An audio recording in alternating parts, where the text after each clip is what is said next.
পলাশের বিয়ের বরযাত্রীতে আমরা কিভাবে এনজয় করলাম সেটা তো তোমাদের আগেই দেখিয়েছি।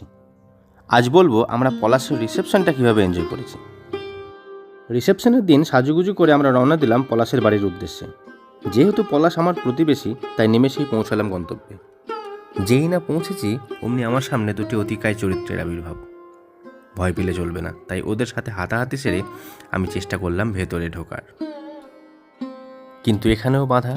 দুজন দ্বাররক্ষী তাদের ধারালো বল্লম নিয়ে আমায় বাধা দিল।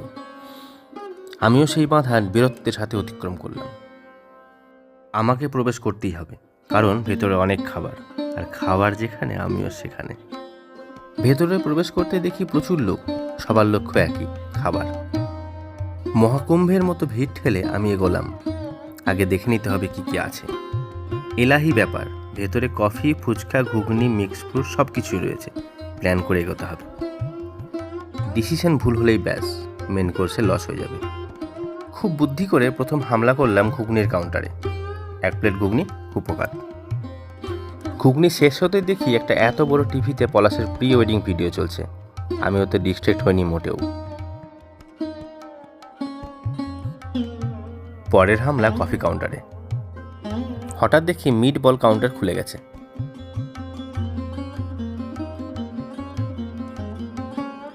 ব্যাস, দুটো মিট বল তাদের প্রাণ হারালো আমার হাতে, থুড়ি আমার পেটে।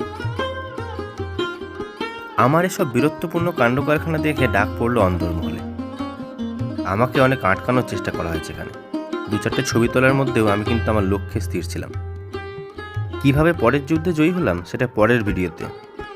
মেন কোর্স আমি আসছি।